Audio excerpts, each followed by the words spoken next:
Hey guys, Cajun Cardboard coming at you from the great state of Louisiana today. Wanted to go through another mail day with you. This is mail day number 6. My mail days are a little bit different. If you haven't seen one yet, my cards, generally speaking, the slabbed versions go straight to the vault. Some of the raw cards I do have shipped to my house, so we will be doing mail days on the raw stuff that I intend to grade myself with PSA personally. But today we've got mail day number 6. It's let's see, 1, 2, 3, 4, 5 cards that I purchased in the well, one was off, 2 were off of eBay, and then 3 or 4 were purchased. Yeah, 3 more were purchased on PWCC Weekly Auction number 8, I believe. And before I get started, I just wanted to say thank you to everybody who's subscribed. If you guys are new to the channel, give it a consideration.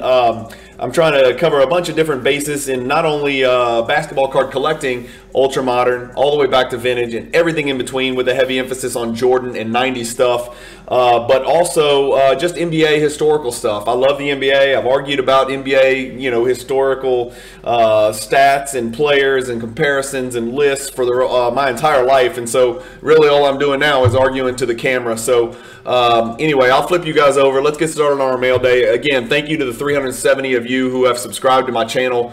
I really do appreciate it. I hope that means I'm doing something right, and all of the kind messages that I get on IG. I can't tell you guys how much I appreciate you telling me to keep pushing and keep up the consistent content. So I'm trying to stay consistent and educate and entertain, and sometimes both educate and entertain at the same time. So anyway, here we go.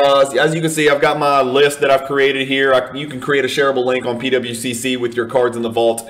I pulled up, this is mail day number 6, so it's a batch of 5 cards. The first one we'll look at here, and this was great timing. This was about 2 weeks ago on eBay, maybe 2.5 weeks ago, before his most recent explosion. I figured the Nets were going to be a huge problem when Ben gets healthy and gets in the lineup, and when the stupid vaccine situation gets cleared up and Kyrie is allowed to not only walk into the arena and sit in the crowd, but also walk onto the court and play with his teammates who are not wearing masks.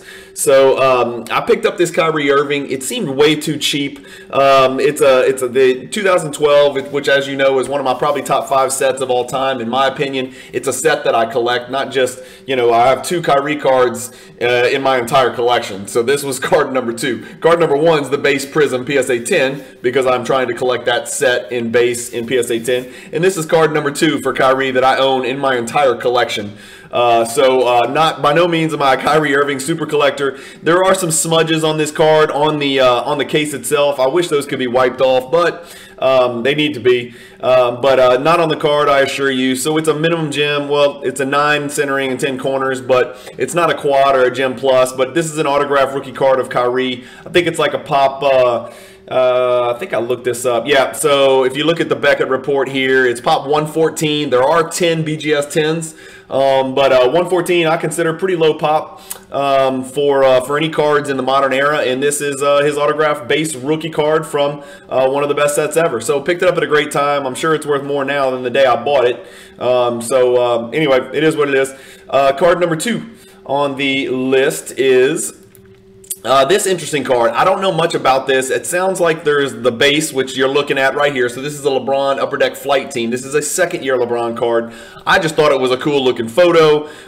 This is the base version. There is an Onyx version, which I've never seen, and then there's an extremely rare rainbow version, which you'll see from time to time, which is significantly more expensive. This was a super cheap little card that I picked up off of eBay. I just like the look of it. I've actually made a little bit of a push, a little bit of a conscious effort to attack some of LeBron's second-year cards that I think are interesting looking.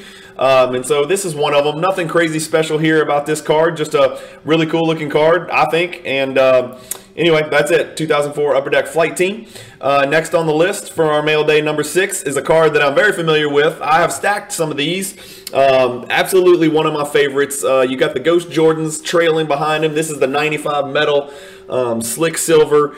This is a card that I already had multiple copies of in PSA 10. Anytime I get a chance to pick another one up for below comps, I do that. I've got Card Ladder pulled up. There's my purchase for $840. The last one before this was 950. So I put in a low bid. I actually put in a low bid on about 25 different Jordan inserts that I like, that I wouldn't mind picking up duplicates of. And this was one of the few that got through, right? So I threw a big cash net out there on like maybe 25 or 30 of them. Below comps, significantly below comps, probably 10% to 20% below comps. And struck gold with a couple of them. I shouldn't say struck gold. I hit a double with this one, you know, picking it up for what I think is, you know, a little bit of a cheap price. You know, that's the last 2 weeks. If you look at the last 3 months, you know, maybe I'm right on the number, who knows, 840. But, you know, for a pop 225 of a really good looking card, I don't mind keeping multiple copies. This is a card, you know, that I'll just, you know, hopefully flip when it's 1500. I'll always keep one PSA 10 in my collection because I am a Jordan collector. But if I have duplicates and the timing is right, I will look to sell some of these cards in the future. Next on the list is this interesting little Valentine's card. It's a 1989 Clio Michael Jordan Hey Friend Valentine's. I am old enough, I actually remember these things, and I even remember, I swear they had even earlier ones, I believe, but I'm not an expert on Michael Jordan perforated Valentine's sheet cards. But PSA 9 is a pretty tough grade to get. This is pop 1 of 5. I picked it up for pennies on the dollar. I don't even remember. It was like 60 or 70 bucks or something like that. So I stashed it up. Just a card that I didn't have. I'm not sure how PSA grades cards with perforations for edges. I mean, it is what it is. But hey friend, I'm on your team. That's pretty cool. Jordan wants to be on my team, and the back is absolutely fascinating. So anyway, there's your card number 4, and then the last card on the list is the really good card that I was really happy to pick up for below comps. This is the Michael Jordan Z4 Slam Cam from 1997. Pretty intense face that Jordan's got there. It is a little bit acetate, so you can see through on the back of the card.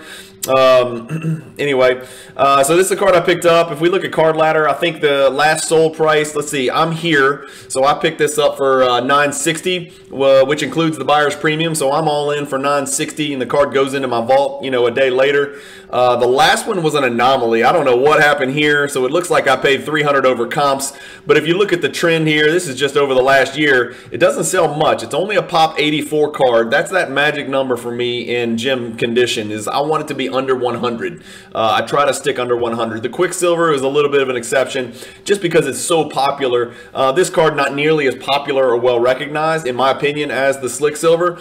Anyway, I picked it up at $960. You know, you see it went for $1,100, $1,351, $1,200, $1,200, $1,300, and then, you know, back here at towards the end of that 2021 bubble, we'll call it, $1,800. So happy to pick that card up for under $1,000. Anytime I can pick up a pretty recognizable Jordan insert, you know, under $1,000, I try to do it.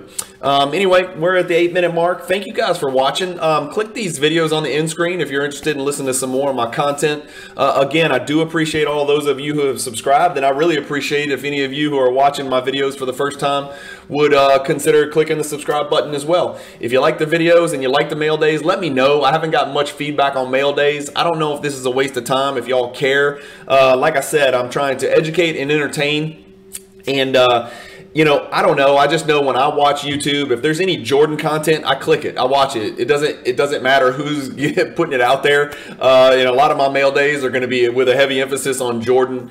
Certainly Jordan, LeBron, you know, 90s type stuff. And so hopefully this is entertaining for you guys, and you guys enjoy watching these mail day videos. I'm going to keep doing them until somebody tells me these are stupid and to stop doing them. Somebody commented the other day, they wish I could show them the cards in person in my hand. And, you know, I get it, whatever. You know, there are pros and cons to keeping the vast majority of my collection in the PWCC vault.